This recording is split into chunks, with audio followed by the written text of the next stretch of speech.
नमस्कार दोस्तों, मैं दिग्विजय सिंह बहुत स्वागत करता हूं आपका दिग्विजय इकोनॉमिका में। कैसे हैं आप लोग और कैसे चल रही है आपकी जीत की तैयारी। दोस्तों, आज मैं आपसे बात करने वाला हूं यूपीएससी 2020 में प्रीलिम्स परीक्षा में जो इकोनॉमिक रिलेटेड प्रश्न पूछे गए हैं उसका सही उत्तर क्या है, सही एनालिसिस क्या है। मैं आपको बता दूं कि 2020 के यूपीएससी प्रीलिम्स एग्जाम में 24 प्रश्न पूछे गए हैं इकोनॉमिक रिलेटेड इश्यूज का, जो सबसे ज्यादा है। इसका मतलब है आपको इकोनॉमिक्स पे ज्यादा फोकस करना है। प्रश्न कॉन्सेप्टुअल है, सारे प्रश्नों के आंसर आप दे सकते हैं अगर आपका कॉन्सेप्ट क्लियर है। अगर आपने दिग्विजय इकोनॉमिका को सब्सक्राइब किया है, उसके वीडियो देखे हो तो नो डाउट आप देखेंगे कि लगभग प्रश्न कॉन्सेप्टुअल हमारे चैनल से आए हैं। इसलिए हमारे चैनल को सब्सक्राइब करिए ताकि इकोनॉमिक रिलेटेड क्वेश्चन आपके गलत ना हो। दोस्तों, यहां पे मैं सीरीज ये ले रहा हूं और प्रश्न शुरू कर रहा हूं इकोनॉमिक रिलेटेड इश्यूज पे। तो आइए हम शुरू करते हैं एनालिसिस प्रश्नों का। पहला ही प्रश्न है, consider the following statement. Aadhaar meta data can not be stored for more than 3 months. Aadhaar का जो डेटा है वो मेटा डेटा जो है वो 3 महीने से ज्यादा के लिए स्टोर नहीं हो सकता है। सुप्रीम कोर्ट ने कहा था 6 महीने के लिए। इसका मतलब विकल्प नंबर ये गलत है। दूसरा, state can not inter into any contract with private corporation for sharing Aadhaar data. देखिए, जो प्राइवेसी की बात है, हमारे डेटा को किसी भी प्राइवेट पार्टनर से गवर्नमेंट ऐसा नहीं कर सकती है कॉन्ट्रैक्ट के साथ। तो बिल्कुल सही है, ऐसा काम नहीं कर सकती है कि किसी प्राइवेट कॉन्ट्रैक्टर को हमारा डेटा सौंपे, उसके साथ शेयर करे। तो ये बिल्कुल सही है। फिर है, Aadhaar is mandatory for obtaining insurance product. Insurance product को अगर आप लेते हैं तो उसके लिए आधार किसी तरह का मैंडेटरी नहीं है, गलत है। चौथे पे, Aadhaar is mandatory for getting benefit funds out of consolidated fund of India. जब कंसोलिडेटेड फंड ऑफ इंडिया से किसी तरह से बेनिफिट पाना है तो नो डाउट वहां पे आधार को कंपलसरी बनाया गया है सुप्रीम कोर्ट के द्वारा। अगर इसमें करेक्ट आंसर आपको चयन करना है तो 2 और 4 है, 1 और 3 गलत है। तो 2 और 4 जो सही विकल्प है आपके वो है बी। तो देखिए, इस प्रश्न का विकल्प बी सही है, 2 और 4 सही है, बाकी जो है 1 और 3 गलत है। नेक्स्ट प्रश्न पे हम लोग आते हैं। With reference to fund under member of parliament local area development scheme MPLADS, which following statement are। देखिए, यहां पे MPLADS की बात किया गया है। पार्लियामेंट लोकल डेवलपमेंट स्कीम है मेंबर ऑफ पार्लियामेंट की, जिसे आप सांसद निधि भी कहते हैं। इसके विषय में यहाँ पे 4 विकल्प दिए गए हैं और देखते हैं इसमें से कौन से सही है। पहला चीज कहा गया कि MPLADS fund must be use to create durable assets like physical infrastructure for health and education. बिल्कुल सही है। एमपीलैट्स जो सांसदों की निधि मिलती है उसको उपयोग में ला सकते हैं फिजिकल इंफ्रास्ट्रक्चर के, हेल्थ के, एजुकेशन के। फिर कह रहा है कि specified portion of each MPs fund must benefit SC और एसटी। आप जानते होंगे कि एससी और एसटी के लिए जो सांसद निधि होता है उसमें कोटा तय होता है। आप अपने गांव में भी ये देखे होंगे कि एससी और एसटी के लिए वो कुछ काम कर सकते हैं, तो ये भी सही विकल्प है। फिर है कि MPLADS funds are sanctioned on yearly basis. देखिए, ये सैंक्शन ऑफ ईयरली बेसिस। फिर कह रहा है कि the unused fund can not be carried out to the next year. इसका मतलब ये कह रहा है कि जो फंड ईयरली बेसिस पे अलोकेट किए जाते हैं वो जो है अगले बार जो है शिफ्ट कैरीड आउट नहीं होते हैं। इसका मतलब वो जीरो हो जाते हैं और अगले बार उनको जो है चेंज नहीं हो सकते हैं, कैरी फॉरवर्ड नहीं हो सकते। गलत है, इस तरह की बात एमपीलैट्स में नहीं है, वो कैरी फॉरवर्ड हो सकता है। फिर कह रहा है the district authority must inspect of least 10% of all work under the implement every year. देखिए, प्रत्येक इसमें स्पष्ट किया गया है कि एमपीलैट्स की जो योजनाएं हैं वो डिस्ट्रिक्ट अथॉरिटी के साथ मिलकर बनेंगी और उसका सुपरविजन कर सकेंगे और एटलीस्ट 10% जो काम हुए हैं एमपीलैट्स से वो उसके इंस्पेक्शन कर सकते हैं। तो इसका मतलब जो प्रश्न का आंसर है इसमें 1, 2 और 4 सही है। तो 1, 2 और 4 जो सही विकल्प है वो है डी। इसका मतलब ये डी विकल्प सही है। 1, 2, 4 यहाँ पे सही विकल्प है। नेक्स्ट आइए आगे आते हैं। along with budget the finance minister also places the other document before the parliament which include macroeconomic framework statement। देखिए, जब बजट प्रस्तुत होता है भारत में तो बजट डॉक्यूमेंट के साथ जो जो फाइनेंस मिनिस्टर है वो the macro economic framework statement जो है ये भी डिक्लेयर करते हैं, ये भी सामने रखते हैं। आप अगर दिग्विजय इकोनॉमिका का वीडियो देखे होंगे बजट वाला, तो मैंने साफ साफ बताया गया है कि 2003 में जो एफआरबीएम एक्ट आया गया है उसमें स्पष्ट किया गया है कि एफआरबीएम एक्ट में कि अब आपको the macro economic framework statement जो है बजट डॉक्यूमेंट के साथ प्रस्तुत करना होगा। इसका मतलब जो ये प्रेजेंट किया जा रहा है, जो मैंडेटरी है, वो क्यों, किस लिए मैंडेटरी क्यों है? तो long run standing parliamentary convention के कारण उत्तर नहीं, आर्टिकल 112 110 के कारण नहीं, आर्टिकल 117 के कारण नहीं, ये provision of fiscal responsibility budget management, सीधे सीधे दिग्विजय इकोनॉमिका के वीडियो से प्रश्न है और ये उत्तर इसका सही है। फिर आइए the common agreement between Gandhi and Marxism. देखिए गांधीवाद और मार्क्स की बात की यहाँ तुलना किया गया है। आप जानते हैं गांधी और मार्क्स दोनों ही आप बहुत अच्छे से पढ़े होंगे, यूपीएससी के स्टूडेंट को पढ़ना भी चाहिए। आप देखेंगे जो गांधीवाद है और मार्क्सवाद है, दोनों ही प्रबुद्ध अराजकतावादी हैं। दोनों के लिए एक शब्द यूज किया जाता है, प्रबुद्ध अराजकतावादी, अनलाइटेंड अनार्किस्ट, अराजकतावादी, दोनों के लिए शब्द यूज किया जाता है। दोनों ये मानते हैं कि अगर सिचुएशन इतनी अच्छी हो जाए, गांधी मानते हैं कि अपने अंदर से लोग इतने साफ, स्वच्छ और पवित्र हो जाए जिससे किसी तरह का कोई जो है बैर भाव ही नहीं हो, तो अंत में जाके राज्य नामक सत्ता नहीं रहेगी। ऐसे ही मार्क्स का भी मानना है कि अगर स्थितियां जो है मार्क्सवाद की आती हैं और साम्यवाद अपने अंत पे होता है, तो जो फाइनल गोल है वो है स्टेटलेस सोसाइटी। कहीं ना कहीं जो स्टेट है, राज्य है, हमारी स्वतंत्रता को खंडित करता है, इस तरह के नियम और कानून बनाता है जिससे शोषण हो सकता है। एक वर्ग को फायदा होगा तो दूसरे वर्ग को उसके स्वतंत्रता का हनन होगा। तो दोनों लोग इस फाइनल गोल पे पहुंचते हैं कि एक स्टेटलेस सोसाइटी होनी चाहिए, एक राज्य विहीन सोसाइटी होगी, क्योंकि राज्य जो नियम कानून बनाता है उससे जो है कोई ना कोई प्रॉब्लम जरूर आती है। तो इसका जो है कॉमन निष्कर्ष यही है। देखिए क्लास स्ट्रगल की बात महात्मा गांधी नहीं करते हैं, एवोल्यूशन ऑफ प्राइवेट प्रॉपर्टी की बात भी नहीं किया गया, इकोनॉमिक डिटर्मिनिज्म की बात नहीं। तो विकल्प ए आपका सही है। गांधी और मार्क्स दोनों ही इस बात पे पहुंचते हैं कि स्टेटलेस सोसाइटी होनी चाहिए। आगे ये the gold tranche, reserve tranche refers to. देखिए बेसिकली जो रिजर्व ट्रांस है, रिजर्व ट्रांस, इसी से ये टर्म्स आता है गोल्ड ट्रांस का। अगर आप आईएमएफ हमसे पढ़े हैं तो नो डाउट मैं आपको इसमें पढ़ाया होगा आरटीपी के बारे में, रिजर्व ट्रांसपोजिशन विथ आईएमएफ के बारे में। आपने देखा कि आईएमएफ के पास जब हम कोटा जमा करते हैं तो हमेशा वो दो तरह के ट्रांस देता है, रिजर्व ट्रांस देता है और क्रेडिट ट्रांस देता है। रिजर्व ट्रांस जो कोटा है उसके बराबर की धनराशि हम यूज करते हैं। अगर उस राशि में सिर्फ 20% का हम यूज कर लें तो वो हम गोल्ड ट्रांस कहा जाता है, अपने बैलेंस ऑफ पेमेंट को सॉर्ट आउट करने के लिए। तो देखिए यहां पे बात किया जा रहा है वर्ल्ड बैंक की बात, बिल्कुल जो है आरटीपी या रिजर्व ट्रांस या गोल्ड ट्रांस का मतलब वर्ल्ड बैंक से नहीं होता है, ऑपरेशन सेंट्रल बैंक से भी नहीं होता है, इसका संबंध डब्ल्यूटीओ से नहीं है। तो सीधी सीधी सी बात है कि credit system by IMF, IMF हमेशा जो है ट्रांस की बात करता है। डी विकल्प इसका सही है। आगे आइए, the another global financial crisis happens in near future, which of the following actions policies are most likely to give some immunity to India.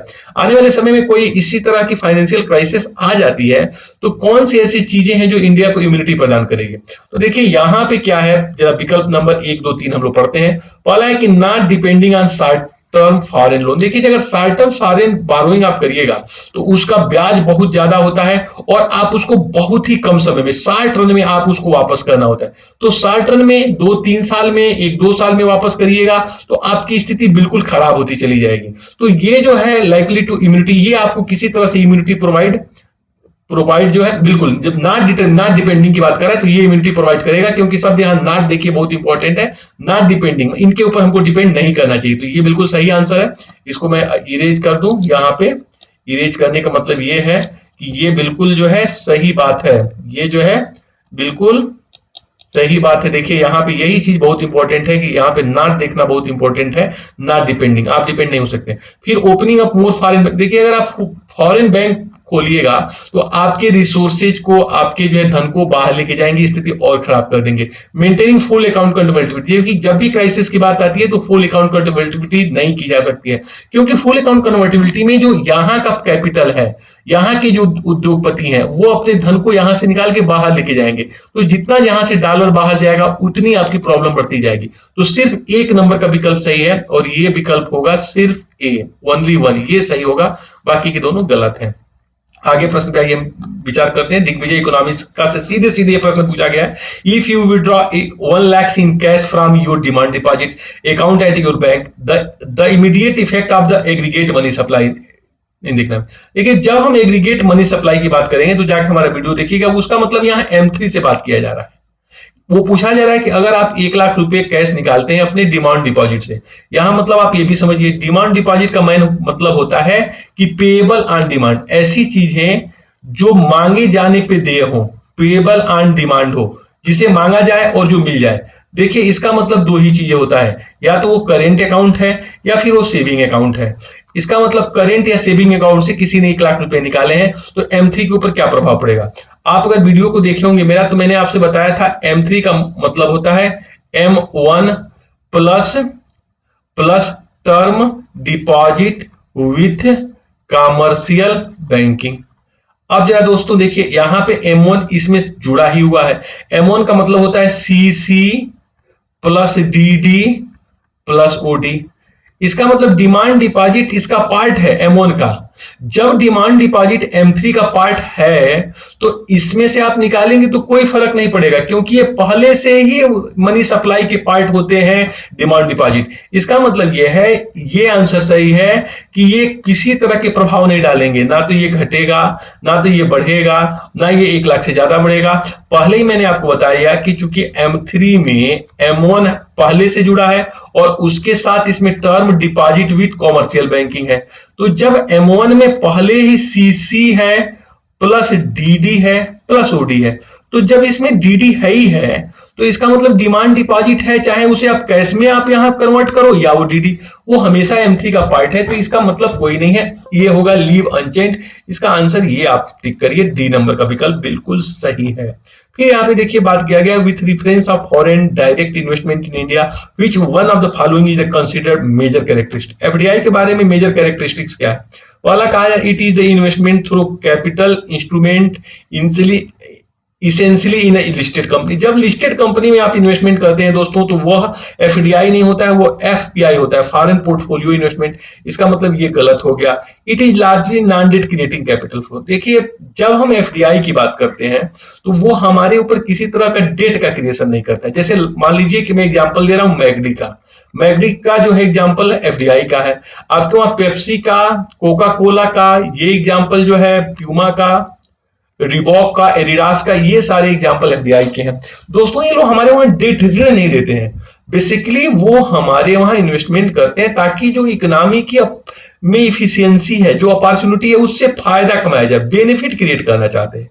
तो ये हमारे ऊपर किसी तरह का लोन नहीं होता है। तो देखिए साफ साफ ये कहा जा रहा है कि नॉन डेट क्रिएटिंग कैपिटल है, तो बिल्कुल सही है बी। फिर कह रहा है कि it is the investment which involves debt services. गलत है, डेट है ही नहीं है। It is the investment made by foreign institutional investor in the government security. ये भी एफपीआई है, अगर गवर्नमेंट सिक्योरिटी या सेल में आ रहा है तो एफपीआई होगा। तो सिर्फ एक ही विकल्प यही सही है बी, और इसी को आप सही मानिएगा, बी नंबर का विकल्प सही है। आगे आइए बात करते हैं with reference of international trade in India present which of the following statement are correct. अब भारत के ट्रेड के बारे में बताना है आपको, 4 विकल्पों में कौन सा सही है। पहला विकल्प आइए पढ़ते हैं कि India's merchandise export are less than it merchandise import. बिल्कुल सही है, हम लोग बहुत ज्यादा इंपोर्ट करते हैं और एक्सपोर्ट, इंडिया का जो मर्केंडाइज एक्सपोर्ट है वो आर लेस देन इंपोर्ट्स हमेशा कम होता है। आप जानते हैं कि हमारा जो एक्सपोर्ट होता है वो जो है प्राइमरी प्रोडक्ट का है, और हम मंगाते हैं मैन्युफैक्चरिंग प्रोडक्ट को। चाइना से हमारा बैलेंस ऑफ ट्रेड बहुत गड़बड़ है। तो कुल मिला जुला के पहला जो विकल्प है हमारा जो एक्सपोर्ट है मर्केंटाइज का, मर्केंटाइज का मतलब होता है गुड्स पढ़े चीजें जिसे हम टच कर सकते हैं, देख सकते हैं, टेंजिबल चीजों का। एक्सपोर्ट कम है, इंपोर्ट ज्यादा है, बिल्कुल सही विकल्प है। फिर कह रहा है India import iron steel chemical fertiliser machinery have decreased in the. देखिए ये तो नहीं घटा है, आयरन स्टील का जो है केमिकल का, इसमें ये बढ़ा हुआ है, तो ये गलत है। India export of services more than import of services, बिल्कुल सही है। हम सर्विस का एक्सपोर्ट अच्छा करते हैं, सॉफ्टवेयर के अच्छे एक्सपोर्टर्स हैं हम लोग। तो भारत में जो एक्सपोर्ट है आप देखिएगा सर्विसेज का ज्यादा होता है। फिर India suffers from the overall trade current account. देखिए आप हमारे वीडियो में पढ़िएगा इसको, बिल्कुल सही है कि हम ट्रेड अकाउंट या करेंट अकाउंट में हम हमेशा सफर करते हैं, आज से नहीं शुरू से। मैं आपको बता दूं भारत के पूरे आर्थिक आप इतिहास में देखिएगा 1972-73 और 1974-75 मात्र 2 ही ऐसे क्लास में हमेशा इस बात बताता हूं जिसमें हमारा ट्रेड बैलेंस जो है पॉजिटिव, बाकी हमेशा ये नेगेटिव रहता है। तो हमेशा इंडिया इसमें सफर करता है, तो बिल्कुल सही बात है। इसका मतलब 1, 3 और 4 सही है, दूसरा गलत है। तो आइए इसमें विकल्प में हम लोग खोजते हैं 1, 3 और 4। देखिए डी नंबर का विकल्प है 1, 3, 4, और डी नंबर का विकल्प जो है 1, 3, 4 बिल्कुल सही आंसर है। और ये प्रश्न संख्या हम लोगों के सामने था 52 52 का जो है डी सही विकल्प है। आइए आगे चलते हैं हम लोग और क्वेश्चन पढ़ते हैं। 53 West Texas intermediate sometime found in news. अभी आप देखे होंगे जब क्रूड ऑयल प्राइसेस की बात हम लोग कर रहे थे और बता रहे थे कि क्रूड ऑयल की प्राइसेस जो है क्रूड प्राइसेस निगेटिव में जा रही हैं, निगेटिव में जा रही हैं, उस समय आप इस शब्द को वेस्ट टेक्सास इंटरमीडिएट शब्द का उपयोग कई बार पढ़े। तो इसका संबंध बिल्कुल क्रूड ऑयल से है, बिलियन से नहीं है, एलिमेंट से नहीं है, अर्थ एलिमेंट से, यूरेनियम से नहीं है, क्रूड ऑयल सही आंसर है। In the context of Indian economy non financial debt, देखिए यहाँ पे बात किया जा रहा है नॉन फाइनेंशियल डेट, इसमें किन किन चीजों को इंक्लूड करेंगे, यहाँ पे तीन आपके सामने विकल्प है। देखिए जब कोई लोन गवर्नमेंट ले या फिर कोई अथॉरिटी ले, हाउस होल्ड ले, या फिर कोई जो है कारपोरेट ले, इनको हम नॉन फाइनेंशियल लोन की श्रेणी में मानते हैं। तो देखिए जो हाउसिंग लोन है, जो एक हाउस होल्ड होगा, उसे नॉन फाइनेंशियल डेब्ट माना जाएगा। इसी तरह जो क्रेडिट कार्ड के ऊपर आउटस्टैंडिंग है वो भी नॉन फाइनेंशियल होगा, और गवर्नमेंट ये ले रही है ट्रेजरी बिल, ये भी नॉन फाइनेंशियल होगा। इसका मतलब ये तीनों विकल्प जो है आपका सही है, डी, और ये नॉन फाइनेंशियल। इसका मतलब आप समझिए जब नॉन फाइनेंशियल लोन की बात किया जाए, नॉन फाइनेंशियल लोन की बात किया जाए तो नॉन फाइनेंशियल लोन के तीन हिस्से हो जाएंगे, चाहे वो हाउस होल्ड ले या फिर उसे कोई प्राइवेट ले या फिर उसे गवर्नमेंट ले, इसको हम कहते हैं नॉन। इसमें तीनों विकल्प सही थे, ये उत्तर डी सही है। देखिए यहाँ पे क्वेश्चन पूछा गया trade related investment measures, TRIMS के बारे में। जब मैं डब्ल्यूटीओ पढ़ाऊंगा तो डब्ल्यूटीओ के इशूज में बहुत इंपॉर्टेंट इशूज हैं, ट्रिप्स का इशू है, trade related trade related intellectual property rights का, फिर है ट्रिम्स का इशू है, इन्वेस्टमेंट का, या फिर जो है गैस का इशू है। तो देखिए वहां पे जब ट्रिम्स हम लोग पढ़ेंगे तो उसमें यही बताया जाता है कि जो ट्रिम्स समझौता है उसमें यही कहा जाता है कि रेस्ट ऑफ द वर्ल्ड के जो इन्वेस्टमेंट है उसको प्रत्येक देश तरजीह दे, प्रेफरेंस दे, उसमें किसी तरह का रोक ना लगाए। तो देखिए ट्रिम्स में कहा गया कि quantitative restrictions on import by foreign investor are prohibited. बिल्कुल जब कोई इंपोर्ट है उसके ऊपर आप क्वांटिटेटिव रिस्ट्रिक्शंस लगा के उसका इंपोर्ट रोक नहीं सकते। लाइक एग्जांपल, अगर चाइना हमारे वहां मोबाइल का जो एक्सपोर्ट कर रहा है तो हम अपने इंपोर्ट को क्वांटिटेटिव रिस्ट्रिक्शंस लगा के डायरेक्ट चाइना से नहीं रोक सकते हैं। देखिए तो बिल्कुल सही है। दूसरा चीज कह रहा है कि the apply the investment measures related trade in both goods and services. देखिए जो ट्रिम्स है हमारा वो सिर्फ गुड्स की बात करता है, सर्विसेज के लिए general agreement on trade service, देखिए गैस है, इसका मतलब ये आपका गलत विकल्प हो गया क्योंकि यहाँ सर्विसेज शब्द जोड़ दिया, सिर्फ गुड्स के लिए होता है, तो ये गलत है विकल्प। फिर तीसरा, they are not concern with the regulation, देखिए रेगुलेशन की बात ही नहीं करता है फॉरेन इन्वेस्टमेंट, ये तो कहता है कि रेस्ट ऑफ द वर्ल्ड में फॉरेन इन्वेस्टमेंट होना चाहिए, हम अमेरिका में इन्वेस्टमेंट करें, अमेरिका हमारे वहां करे, हम चाइना में करें, चाइना हमारे वहां करे। तो एक और तीन विकल्प दोस्तों सही है, सी विकल्प सही होगा, सी विकल्प सही होगा। इसमें जो गलत हो गया वो सिर्फ दूसरा विकल्प गलत है। आइए, if the RBI decide to adopt expansionary monetary policy, हमारे वीडियो में जाके देखिए, जब हम बात एक्सपांशनरी मॉनेटरी पॉलिसी कर रहे हैं इसका मतलब हम चाहते हैं इकोनॉमी में पैसा बढ़ाया जाए, इकोनॉमी में पैसा डाला जाए। लिक्विडिटी डालने के लिए क्या कर सकते हैं, देखिए यहां पे सब लेकिन ध्यान दीजिएगा, फॉलोइंग वुड नॉट डू, क्या नहीं करना चाहिए, नॉट शब्द को टिक लगाइए नहीं तो प्रश्न गलत हो जाएगा। Cut and optimise the statutory liquidity ratio, SLR को काटना चाहिए, बिल्कुल आप एसएलआर अगर कम करेंगे तो इकोनॉमी में ज्यादा पैसा आएगा। फिर cut the bank rate and repo rate, जितना बैंक रेट और रेपो रेट काटेंगे उतना इकोनॉमी में पैसा फिर से ज्यादा आएगा, ये भी सही है। फिर करा increase the marginal standing facility, देखिए अगर आप एमएसएफ को बढ़ाएंगे तो इकोनॉमी में पैसा कम जाएगा, तो क्या नहीं करना चाहिए, तो यही नहीं करना चाहिए, बढ़ाना, इसको भी घटाना चाहिए। तो सिर्फ एक विकल्प दोस्तों हमारा गलत है, नहीं करना चाहिए, दो, और 2 नंबर का विकल्प ये देखिए बी सही है, इसका मतलब ये बी आप सही करिएगा।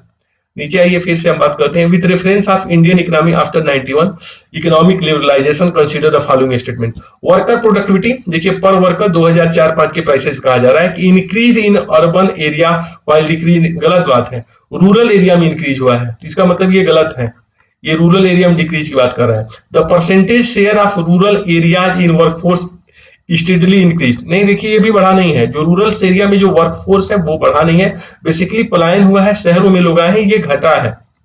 फिर देखिए rural area growth in non farm economic increase, rural आप देखिएगा तो वहां पे जो है पोल्ट्री, डेयरी, फिशरीज आगे आए हैं, तो ये जो है नॉन फार्म जो है यहाँ पे इकोनॉमिक इंक्रीज हो रही है, कॉटेज इंडस्ट्री लग रहा है, स्मॉल इंडस्ट्री लग रहा है, प्रोसेसिंग हो रही है तमाम तरह का।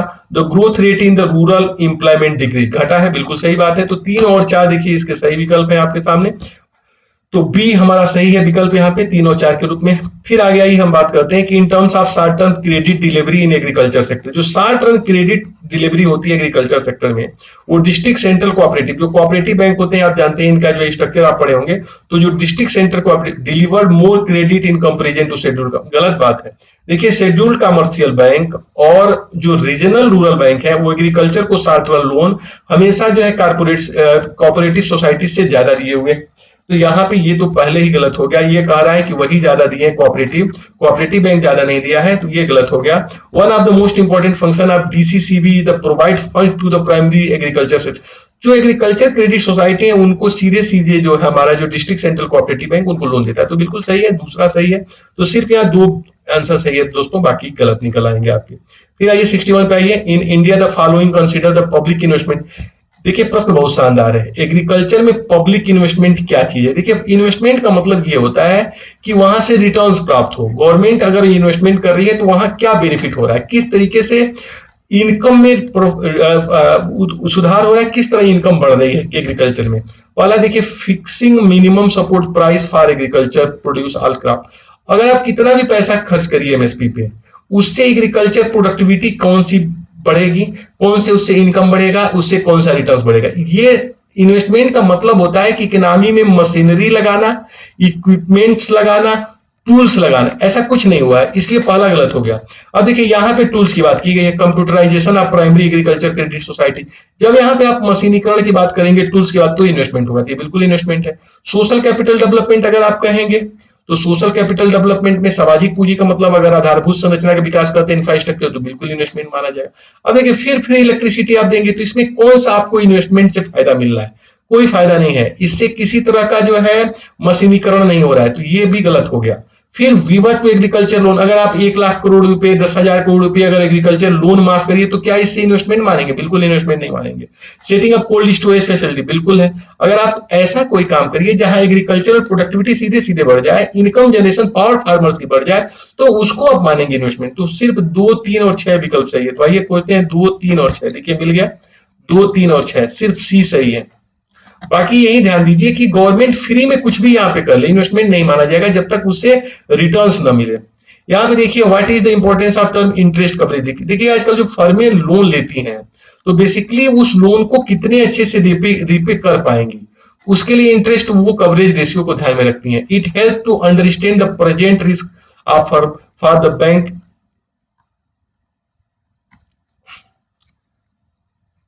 तो यहाँ पे बात हो रहा है कि किस तरीके से ये जो है, ये वाला विकल्प सही हो गया आपका, इट हेल्प्स। तो विकल्प ये क्या हो गया हमारा सही हो गया, it help to understand the present risk.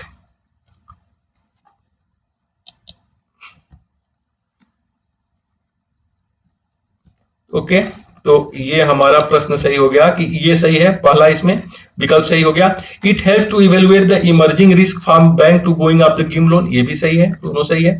Higher the borrowing firms level of interest coverage ratio the worse it ability to. देखिए अगर कोई फर्म ऐसा है जिसमें coverage ratio interest coverage ratio ज्यादा है तो उसकी वर्स नहीं होगी, अच्छी होगी एबिलिटी टू सर्विस, इसका मतलब ये गलत है। पहला और दूसरा हम लोगों का सही हो गया, बाकी गलत हो गया। तो यहाँ पे पहला और दूसरा जिसमें सही है वो विकल्प है ये, इसको आप सही कर लीजिएगा ए विकल्प को। नीचे आइए और हम लोग बात करते हैं विच of the following factor policies affecting the price. Bharat में जो चावल के प्राइसेज में वृद्धि है उसके लिए कौन कौन से कारक जिम्मेदार है। देखिए जब गवर्नमेंट मिनिमम सपोर्ट प्राइस फसल बोने के पहले डिटरमाइन कर देगी कि 800 रुपया पर क्विंटल होगा, तो नो डाउट इस पे फसल की प्राइसेज इससे प्रभावित होंगी, फसल की प्राइसेज बढ़ सकती हैं, बिल्कुल बढ़ सकती हैं। जबकि एमएसपी बढ़ेगा तो फसलों की प्राइस बढ़ेगी। गवर्नमेंट ट्रेडिंग करती है, उससे भी फसल की प्रभावित करती है या बढ़ सकती है। इसी तरह गवर्नमेंट अपना स्टॉक भंडारण बना के रखती है, तो जितना ज्यादा भंडारण करेगी उतना ज्यादा डिमांड, उतनी ज्यादा प्राइसेज इसकी बढ़ेगी, ये भी सही है। फिर एक कंज्यूमर, फिर जो है कंज्यूमर सब्सिडीज, कंज्यूमर को सब्सिडीज जब देगी तो उसकी डिमांड कम होगी या सब्सिडाइज रेट पे फूड ग्रेन्स पाएगा। तो चारों विकल्प दोस्तों सही है। इसमें जो है 1, 2, 3, 4 डी नंबर का विकल्प आप लोग सही कर लीजिएगा, यहाँ पे विकल्प यहाँ पे आपको सही मिलता है। आगे आइए, कंसीडर द फॉलोइंग स्टेटमेंट।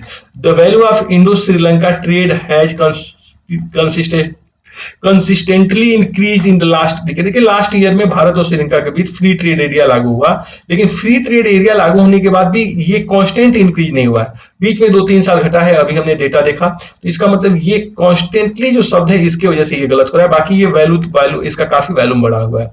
फिर टेक्सटाइल एंड टेक्सटाइल जो है constitute the important item trade between India Bangladesh, बिल्कुल है। आप शुरू से जानते हैं कि जब बंगाल का विभाजन हुआ था तो सारे हमारे वहां जो ये टेक्सटाइल वाले एरिया, कॉटन वाले एरिया बांग्लादेश में चले जाए, आज भी वहां पे हम लोगों का बड़ा ट्रेड होता है।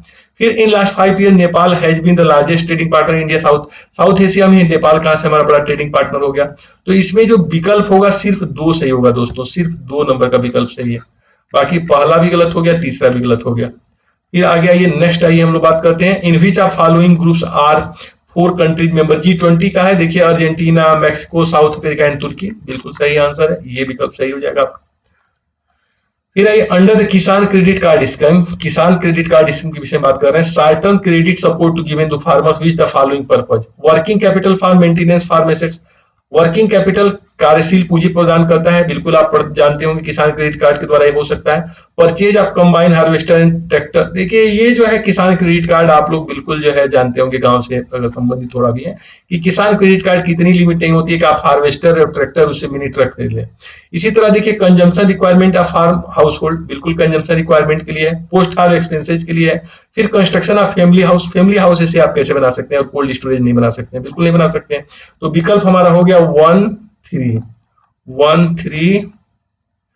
और 4, 1, 3 और 4, तो इसका मतलब हमारा जो 1, 3 और 4 वाला विकल्प है ये है बी इसका बिल्कुल सही आंसर है। फिर आइए आप लोग बहुत शानदार प्रश्न दिग्विजय इकोनॉमिका से, आप मेजरिंग इन्फ्लेशन में आप जाके देखिएगा, हमने जहां WPI और CPI की बात की है। देखिए the weightage of food in the consumer price index CPI the higher than wholesale price index, बिल्कुल क्लियर कट है, जब इसीलिए CPI आया ही था कि प्राइमरी इसमें प्रोडक्ट का वेट बहुत कम था, तो इसमें वेट फूड का 50% के आसपास अगर आप देखिएगा, 50% से ज्यादा 54% वेट फूड का दिया गया है, इसमें सिर्फ 22 या 23% था, तो बिल्कुल सही है आंसर ये पहला वाला। दूसरा कह रहा है कि WPI does not capture change in prices of services, WPI में जो दूसरी कमी थी वो सर्विस के प्राइसेज को लेता ही नहीं था, स्कूल की फीस कितनी बढ़ गई, डॉक्टर की फीस कितनी बढ़ती जा रही है, टेलीफोन का बिल कितने, उससे WPI से कोई मतलब था, इन्फ्लेशन इससे बढ़ता ही नहीं था। CPI इस कमी को दूर करता है दोस्तों, मेरे वीडियो में साफ साफ है। फिर कह रहा है reserve bank India now adopted WPI the key measurement of inflation.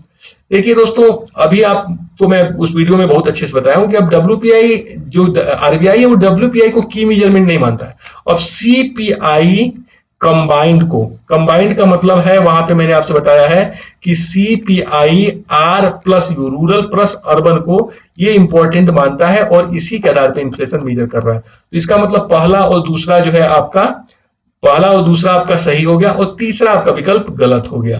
तो सिर्फ 1 और 2 आप आइए सही करिए, 1 और 2 ओनली ये सही हो गया पहला और दूसरा, बाकी के सारे विकल्प ये गलत हो गए आपके।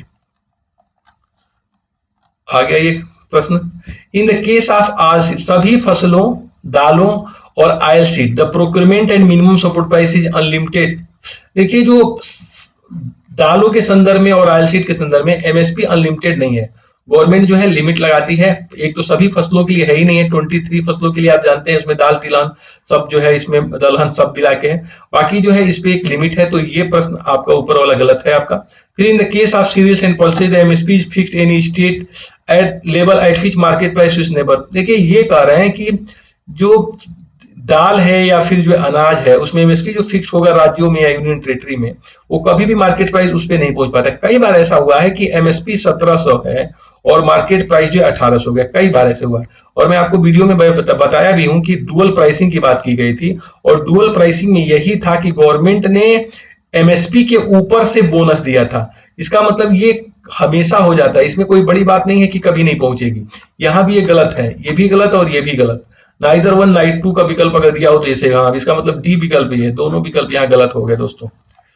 अब आइए यहाँ पे मेरे वीडियो से साफ साफ ये प्रश्न पूछा गया, with the reference of Indian economy following statement query, commercial paper is a short term unsecured. में आप जाके वीडियो देखिए, कमर्शियल पेपर पे मेरा साफ साफ मैंने बताया हूँ अनसिक्योर्ड क्यों होता है, वो शॉर्ट टर्म की लोन है, बिल्कुल सही है, अनसिक्योर्ड प्रॉमिसरी नोट होता है। Certificate of deposit in long run instruments, देखिए लॉन्ग रन होता ही नहीं है दोस्तों। फिर कॉल मनी मार्केट, ये जो कॉल मनी है वो शॉर्ट रन फाइनेंस के लिए होता है, उसमें नोटिस मनी कॉल मनी मैंने पूरा बनाया, पूरा देखिएगा आप लोग। ये कॉल मनी है आपको 7 दिन के लिए है। ये short run finance under inter bank transaction, bank एक दूसरे से लेते हैं, पीएनबी एसबीआई से, एसबीआई पीएनबी से, इलाहाबाद बैंक से, तो बिल्कुल ये सही हो गया, ये सही हो गया, ये गलत हो गया आपका। और zero coupon bond are the interest bearing short run bond issued by scheduled का, जीरो कूपन बॉन्ड ब्याज देते ही नहीं है, डिस्काउंट पे में इशू किए जाते हैं। डिस्काउंट मतलब ये होगा कि मान लीजिए 90 रुपए का बॉन्ड खरीदेंगे तो फेस वैल्यू 100 रुपए मिल जाएगी, ये जो है इंटरेस्ट बियरिंग होते ही नहीं है, तो ये गलत हो गया। तो विकल्प आपका जो सही है 1 और 3 दोस्तों सही, तो 1 और 3 सी विकल्प है, आप इसको सही मानिए। तो ये रहे 24 क्वेश्चन और उसका एनालिसिस। आपने इसको अगर ठीक से समझा होगा तो पेपर बहुत ही अच्छा पूछा गया, इकोनॉमिक्स के प्रश्न शानदार थे। आपको जरूर, अगर आप कॉन्सेप्ट क्लियर है तो आप इसे करेंगे, और 24 प्रश्न अगर इकोनॉमिक्स से पूछे जा रहे हैं और आप अगर का कॉन्सेप्ट क्लियर, इसमें से अगर आप 20 प्रश्न सही करते हैं दोस्तों, तो मात्र अगर आप 35 प्रश्न और सिर्फ सही कर दें तो आपका प्रीलिम्स में सिलेक्शन हो जाएगा। तो आप बिल्कुल समझ सकते हैं कि इकोनॉमिक्स का क्या रोल है। दिग्विजय इकोनॉमिक का जो है बिल्कुल कॉन्सेप्टुअल चैनल है, उसको जरूर देखिए अगर आप चाहते हैं कुछ अच्छा करना।